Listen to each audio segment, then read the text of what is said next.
السلام علیکم خواتین و حضرات، فیس ٹو فیس میں ہوں آفتاب اقبال۔ آج میرے ساتھ شریک گفتگو ہونا تو سابق وزیر اعظم جناب عمران خان کو تھا، لیکن چونکہ موقع نہیں تھا، محل نہیں تھا، میں صرف عیادت کی غرض سے گیا تھا انہیں دیکھنے، ان کے ساتھ گپ شپ کرنے۔ انتہائی شاندار اور خوشگوار گپ شپ کے بعد میں نے جو چیزیں اخذ کیں ان کا جسٹ آپ کے سامنے پیش کر رہا ہوں۔ تو میں سمجھتا ہوں it is as good as interview.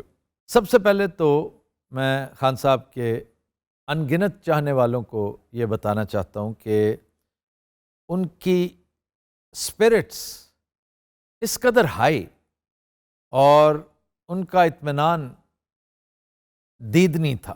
میں ایکسپیکٹ کر رہا تھا کہ خان صاحب تھوڑے سے چڑچڑے ہوں گے، تھوڑے سے پریشان ہوں گے، کیونکہ اور کچھ بھی نہ ہو، لگاتار بندہ 5-6 روز سے بیڈ ریڈن چلا آ رہا ہو خامخواہ کا، اور وہ شخص جو ڈیلی جاگ کرتا ہے، بھاگتا ہے، اور یہ عادت اس کی 40 سال پرانی ہے، وہ منظر دیکھنے کو نہیں ملا۔ انتہائی خوشگوار، انتہائی ہائی اسپرٹڈ عمران خان مجھے آج نظر آئے، اور وہی رومانٹک انداز ان کا، عوام کی بات، پبلک کی بات، پاکستان کی بات۔ اب وہ ایک اسٹیٹس مین کی طرح، ایک قائد کی طرح جب کرتے ہیں تو بڑا اچھا لگتا ہے، کیونکہ ہم نے اپنی نظروں کے سامنے ایک کھلنڈرے عمران خان کو قائد بنتے دیکھا ہے۔ بہرحال آج کی ایک بڑی اہم بات یہ تھی کہ وہ بہت ڈسلوژنڈ تھے، بار بار حیرت کا اظہار کر رہے تھے کہ یہ حملہ جس نے بھی کیا ہے، عقل تسلیم نہیں کرتی کہ کوئی اس حد تک بھی اتر سکتا ہے، اور اگر وہ پاکستانی ہے تو کیسا پاکستانی ہے؟ کیونکہ جو مجھے اس وقت مروانا چاہتا ہے دراصل وہ پاکستان کو ہلاک کرنا چاہتا ہے، پاکستان کو مروانا چاہتا ہے۔ ایک لمحے کے لیے کہتے ہیں، ذرا تصور کیجئے، اور اس وقت ہمارے دوست سلمان بھی موجود تھے، ہمارے جنون والے سلمان صوفی، ان کی موجودگی میں انہوں نے یہ بڑی خوشگوار 2-4 باتیں کی، اور ایک طرح سے سوالیہ نشان کھڑا کر دیا انہوں نے کہ اس پہ غور کرو، chew upon it, start brooding, it is very important۔ میں اس وقت سے سوچ رہا ہوں، اور مجھے یقین ہے کہ سلمان بھی سوچ رہا ہوگا، کہ اگر خدا نہ خواستہ پراپرلی ایگزیکیوٹ ہو جاتا یہ پلان، تو ابتدائی 5-6 گھنٹوں میں کے پی میں صورتحال کیا ہوتی، اور ایگزیکٹلی اس کے بعد پھر پنجاب کا معاملہ کیا ہوتا۔ کیا ایسا شخص پاکستان کے ساتھ مخلص ہو سکتا ہے جو یہ سب کچھ چاہے گا؟ تو میں نے عرض کی کہ پھر اس کے ڈانڈے تو ملتے ہیں کہیں اور، کہیں اور ہیں یا یہاں ہیں۔ یہ جو کوئی بھی ہے، اس نے سوچی سمجھی پلاننگ کے تحت ایک کام کیا تھا، اور اس پہ کر گزرا تھا، بڑی حد تک اس میں کامیاب بھی ہو گیا تھا۔ اگر بلٹ نے مجھے ہٹ کر دیا ہے، کہتے ہیں نا کہ آر یو ہٹ، یہ میدان کارزار میں اس طرح کی باتیں پوچھی جاتی ہیں، بندہ بتاتا ہے اپنے ساتھیوں کو کہ آئی ایم ہٹ، مجھے گولی لگ چکی ہے۔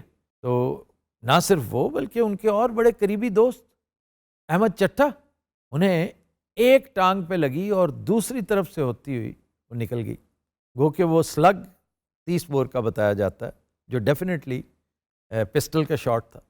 اچھا، اس پہ جو اگلی بات انہوں نے وہ کی، وہ میرے ساتھ 180 ڈگری کا اختلاف کیا انہوں نے۔ میرے ویورز جانتے ہیں کہ میں پہلے دن سے کاربند ہوں اس بات پہ کہ جس نے بھی یہ کوشش کی ہے، اٹیمپٹ کی ہے، یہ بنیادی طور پہ وارننگ کے لیے تھی، اور جب بھی کوئی وارننگ دینے کے لیے اس طرح کی حرکت کرتا ہے نا، اس میں ایک کلیئر مارجن ہوتا ہے کہ جناب غلطی ہو سکتی ہے، اور غلطی یہ نہیں ہو سکتی کہ بندہ زندہ رہ جائے، غلطی یہ ہو سکتی ہے کہ وارننگ دیتے دیتے آپ سچ مچ بندہ پار کر دیتے ہیں۔ اور آج کپتان نے ٹوٹلی میرے ساتھ ڈس ایگری کیا، بلکہ 2-3 چیزوں میں وہ تھوڑے سے سیریس ہو کے جیسے اٹھ کے بیٹھ جاتے ہیں نا، وہ انہوں نے سہارے کے ساتھ پینترا بدل کے انہیں کچھ تکلیف بھی تھی اور وہ ان کا پیر سوجا ہوا نظر آتا تھا، پوری ٹانگ سوجی ہوئی جس میں گولیاں لگی ہوئی ہیں۔ تو کہنے لگے کہ 3 چیزیں ہیں جنہیں میں بخوبی سمجھتا ہوں اور تم اچھی طرح جانتے ہو۔ نمبر 1، میں بھی شوٹر ہوں اور میں آج کا نہیں، بہت پرانا شوٹر ہوں۔ نمبر 2، محض گن کا نہیں، میں پسٹل کا بھی شوٹر ہوں، مجھے پسٹل کے اسرار و رموز بھی پتہ ہے، کیونکہ میرے بالکل ساتھ پہلو سے جو پہلا بسٹ آیا تھا وہ پسٹل کا تھا۔ اور تیسری بات یہ کہ میں موقع پر موجود تھا، میں فرسٹ پرسن ہوں، میں کوئی آگے ریلے نہیں کر رہا، میں کوئی آگے بات بیان نہیں کر رہا، یہ روایت فرسٹ ہینڈ ہے۔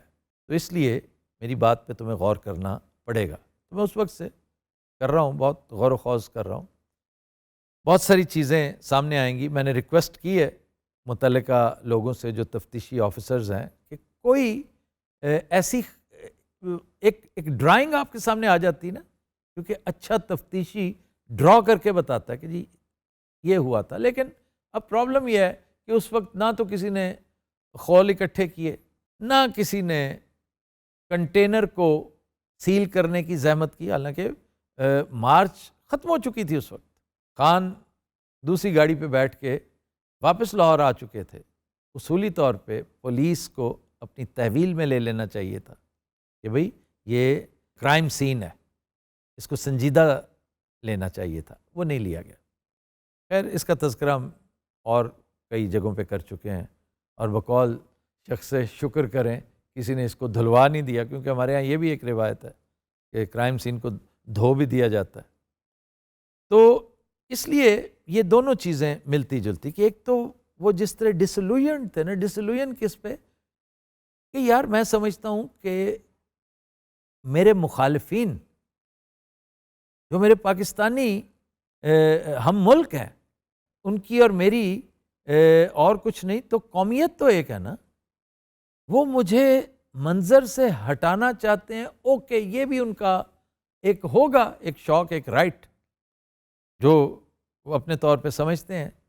کیا انہیں اس کا اندازہ نہیں ہے کہ اس سٹیج پر یہ حرکت اگر کامیاب ہو جاتی تو یہ پاکستان کے لیے کس قدر زہر قاتل ثابت ہوتی؟ یہ سوچ کر وہ بار بار کہتے ہیں کہ میں اپنے ان حریفوں کو میں پاکستان کے ساتھ مخلص نہیں دیکھتا۔ بالکل، مجھے تو چھوڑو نا، ایک سائڈ پہ کر دو، میں ان سے ایکسپیکٹ ہی نہیں کرتا کہ یہ میرے ساتھ کسی اخلاص کا مظاہرہ کریں گے۔ وہ پاکستان کے بارے میں تو سوچو۔ تو یہ ایک چیز تھی۔ دوسری، میں نے محسوس کیا کہ ایک لمحے کے لیے کہ اس قدر خوشگوار بیٹھے ہیں، بڑی شاندار دل فریب مسکراہٹ ان کے چہرے پر تھی، تو شاید وہ آج کوئی کمپرومائزنگ بات کریں گے، خاص طور پہ FIR کے حوالے سے، کیونکہ سپریم کورٹ کے احکامات بھی موجود ہیں، کچھ پیش رفت بھی ہوئی ہے، اور ناٹ ایٹ آل ان کی طرف سے کوئی کمپرومائز۔ اور جواب ان کا، وہ کہنے لگے کہ تسلی سے میری بات سنو، اس پہ قطعاً کوئی ہٹ دھرمی والی بات، کوئی اڑی کرنے والی بات، کوئی اکڑ فون والی بات، اس کا کوئی تعلق نہیں ہے اس کے ساتھ۔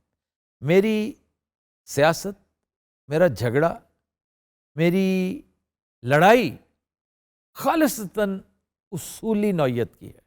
اگر میں نے کمپرومائزز کرنے ہیں تو اصول تو پھر نہ رہا نا۔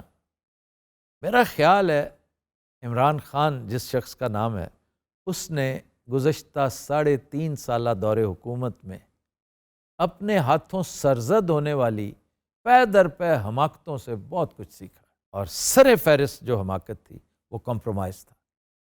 اس لیے بہت مشکل لگتا ہے، بہت مشکل کہ وہ FIR والے معاملے پہ کمپرومائز کریں گے۔ ان کا ایک سٹینڈ پوائنٹ ہے، وہ اس پہ قائم ہے پوری شد و مت کے ساتھ۔ وہ کہتے ہیں کہ میں زبردستی تو FIR درج نہیں کروا سکتا نا، مجھے پتہ ہے کہ کیا کیا قباحتیں اور کیا کیا رکاوٹیں اس میں حائل ہیں، لیکن میں اپنے موقف پر تو ڈٹا رہ سکتا ہوں نا، اس پر تو قائم رہ سکتا ہوں نا۔ مورخ نے تو یہی دیکھنا ہے، اور مورخ وہ نہیں جو آج سے 50 سال بعد کی تاریخ لکھے گا، ان مورخین کی بات کر رہے ہیں جو 50 گھنٹے کے اندر اندر لکھیں گے۔ یہ ڈیلی کالمنسٹس کون ہیں؟